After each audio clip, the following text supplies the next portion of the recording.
Good morning, Mr. Chinedu. Good morning.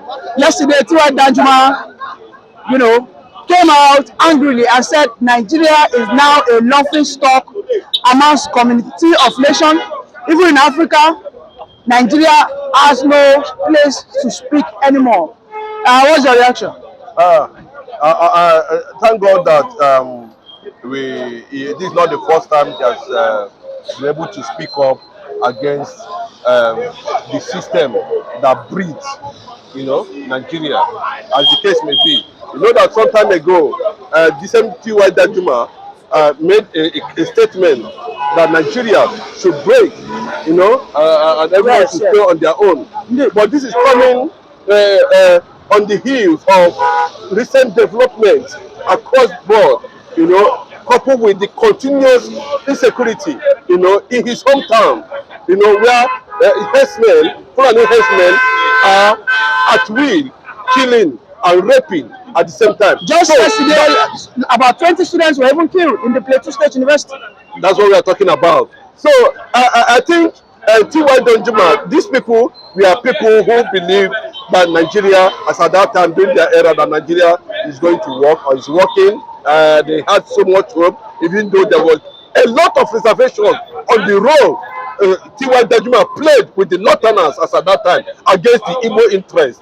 But we are going to set that aside, because it's not actually the main point of discourse this morning. The fact is this: Nigeria has come to a point where people are beginning to question the identity and the connection and the synergy of ethnic tribes that have existed and that are part of Nigeria.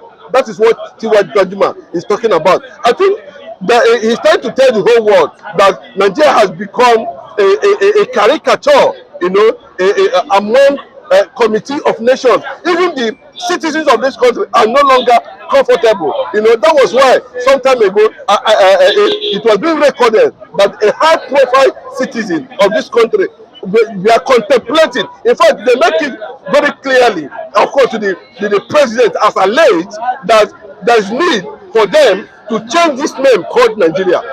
It was a record. Anybody can go and check it. And I don't want to mention any name there. People should go and dive in and uncover who actually made that statement that unsettles the presidency. So, T.Y. Dajuma, I will say good morning to you, sir. But I want you to understand that at this point in time, Nigeria has two options. Those two options, if they fail, of course, there will be no need for continuous existence of this country, because Nigeria currently has been given options of survival. Nigeria consistently have been given options of unity. But unfortunately, the jihadist movement is threatening the foundation of this country. And people like you are sitting down on only making comments. Some time ago, you said that Nigerians should carry guns. Nigerians should arm themselves. The same thing with Danjuma. So what are we talking about? It means that Nigeria is already, it's not a matter that whether Tinubu is there or a Southern is there. What is happening is still happening. Continuously, unchecked. So how long will we continue until they finally invade the southern Nigeria? And these guys are in Abuja saying, anybody that says, who told you that? Is Nigeria working? Nigeria is not working. Which part of Nigeria, which sector of this country, where can you pinpoint? That's why they said, can Nigeria develop in darkness? Can Nigeria economy work in darkness? If you look at everything that has to do with Nigeria, you begin to wonder whether actually there is governance, whether actually there is government, whether actually there is leadership. Everything is just being done upside down. Look at what a senator of the Federal Republic of Nigeria, they call him Senator Bakachua, saying that Nigeria will go to war and they can never grant the entire Igbo their wish. Now we begin to ask, What is actually your wish? The wish. Who is he to say that? Who is he? And we want to know which kind of wish are you talking about? But let me just play into your consciousness, because I understand that the Northerners themselves does not bring anything to the table. But why are the Eastern senators quiet? Everything that is coming in terms of the survival of this country comes from the South. What is the North bringing to the table? Absolutely. Apart from killing, Nothing. Terrorism. What are they bringing to the table? Nothing. So for you to say that they cannot grant Igbo man, but let me tell you, the International Convention, Geneva Convention, guarantees self-determination. The international law supersedes every national law. People have right to feel that they are not part of this system. They can secede.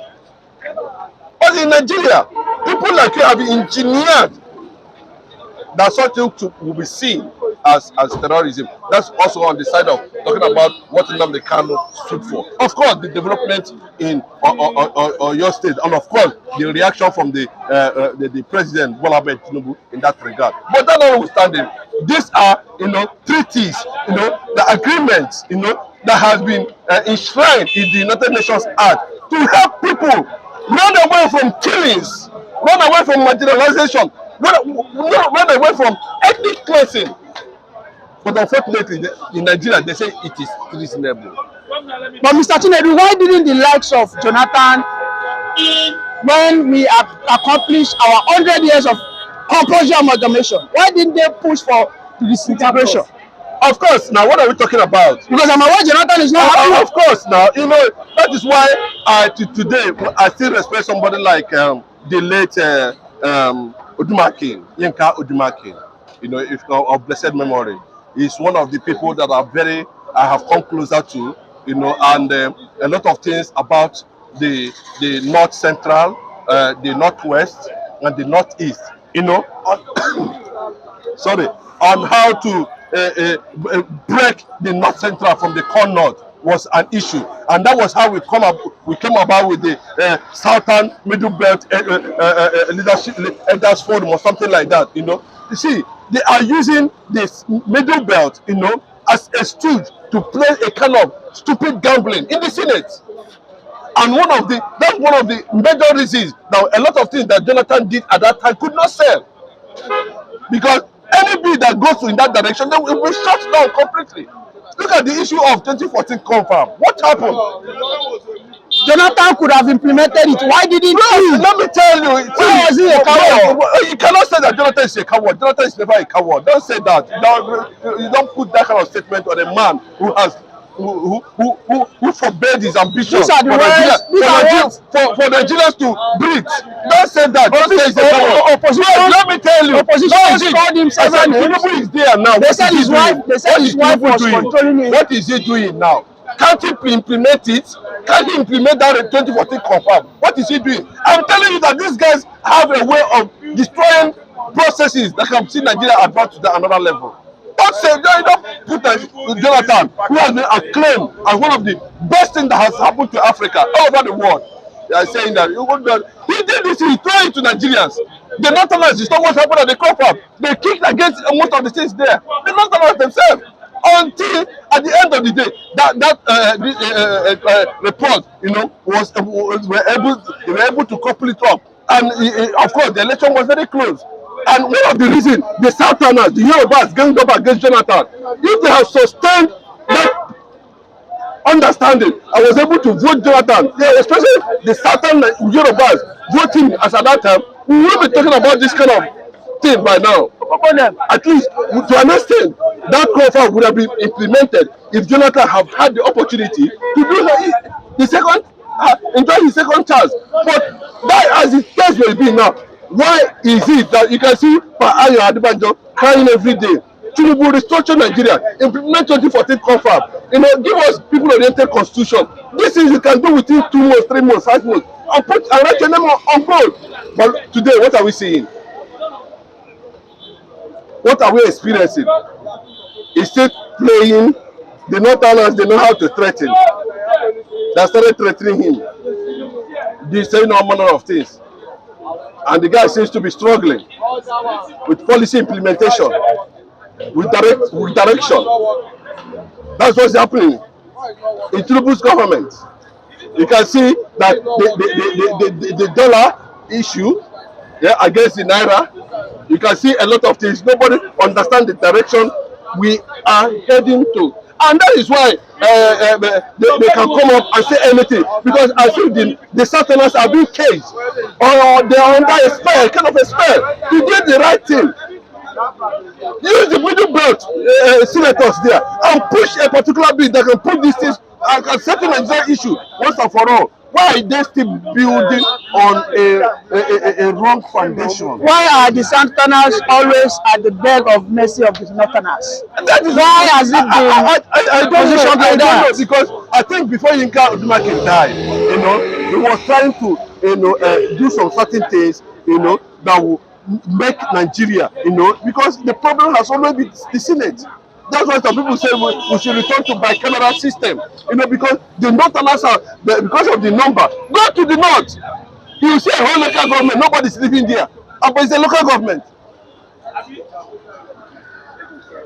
How can Lagos State be talking about 27 local government and Canada has nothing at the end of the day? It's talking about 44 local government. Go to some local government in the north. There's no house there, there's no human being, but it's a local government. And these governors and this president, all these people know about it, but nobody can stand up and say the truth. And you're telling me that Nigeria will not break?